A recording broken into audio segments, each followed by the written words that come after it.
A bottle of fuel injector cleaner costs about $8. The car it's supposed to protect costs anywhere from $20,000 to $80,000. We wanted to know if that $8 bottle actually does anything, so we ran 3 of the most popular cleaners through the same engine for 25,000 miles and pulled the injectors apart to look. The results didn't match the marketing. The best-selling one on the shelf came in last.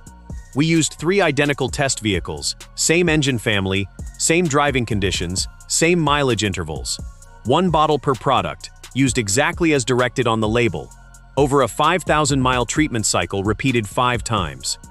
At the end, we pulled the injectors, weighed the deposits, and ran a spray pattern test on each one. Here's what we found, starting with the biggest letdown. Chevron Techron Concentrate Plus. Techron is the name everyone knows. Chevron has run this as a branded additive since the 1990s, and it's the only aftermarket cleaner that gets called out by name in top-tier gasoline standards, since Chevron's own Techron formula is part of what defines the top-tier detergent spec in the first place. That reputation is why it outsells almost everything else in this category. Walk into any auto parts store and it's usually the first bottle on the shelf, often the only one with an end cap display. The active ingredient is polyetheramine, or PEA, which is the same detergent chemistry most top-tier gasolines already use in smaller doses. That's actually the problem. If you're already running top-tier fuel, which covers most major gas station brands now, you're getting a low dose of the same chemical every time you fill up. Adding a bottle of Techron on top of that is closer to a maintenance top-off than a deep clean. In our test, the injectors treated with Techron showed a 9% reduction in carbon deposit weight compared to the untreated baseline injector we kept for reference. That's a real number, but it was the smallest improvement of the 3 products, and spray pattern testing showed only minor improvement in atomization. For a product priced around $11 to $13 a bottle, and for a brand that leans hard on its reputation in the marketing copy, we expected more separation from the pack. It didn't fail outright. It just didn't do much beyond what a tank of good gas was already doing. Seafoam Motor Treatment. Seafoam has been around since 1934, originally sold as a treatment for stuck valves and gummed-up carburetors on boat engines and farm equipment.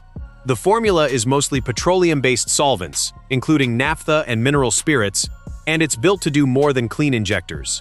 It's marketed as a triple-action product for fuel, oil, and intake cleaning, which is part of why it shows up in so many DIY maintenance videos.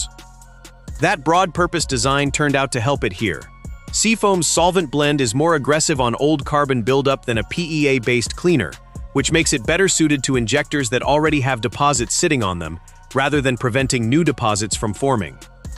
Our test injectors treated with Seafoam showed a 22% reduction in deposit weight, more than double what Techron produced.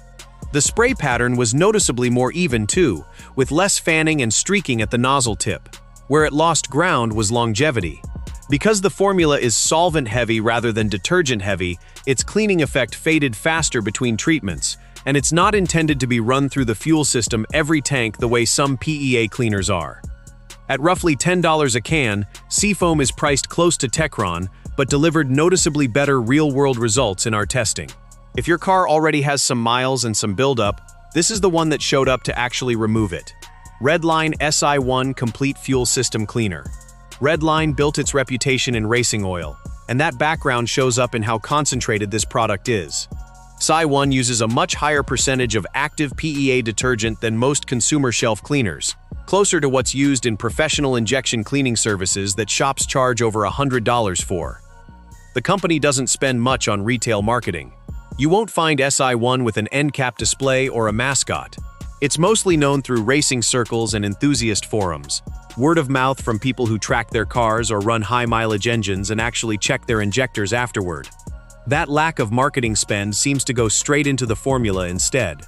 Our test injectors treated with SI1 showed a 31% reduction in deposit weight, the best result of the 3 by a wide margin.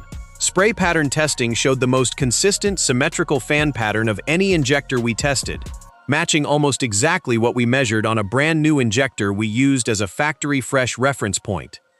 At around $18 to $20 a bottle, SI1 costs close to double what Techron runs. But per percentage point of deposit reduction, it was actually the cheapest option in the test, not the most expensive. You're paying for concentration, not a name on the shelf. We're not sponsored by any of these three, so if a real head-to-head like this is useful to you, subscribing helps us keep doing tests instead of just repeating what's on the label. So what does this mean if you're standing in the parts aisle? If you're running top-tier gas regularly, an occasional bottle of Techron is basically insurance you don't need very often. If your injectors already have some age and buildup on them, Seafoam earns its reputation as a legitimate cleaner, not just an oil stabilizer. And if you want the closest thing to a professional injector service without paying professional prices, Redline SI1 was the clear winner in our numbers, even though it's the one product here without a marketing budget behind it. The $8 bottle on the end cap isn't automatically the best one. Sometimes the better product is the one that spent its money on chemistry instead of shelf space. If you've run any of these three yourself, tell us how many miles you got before you noticed a difference, and which one it was. We'll factor real-world reports like that into the next round of testing.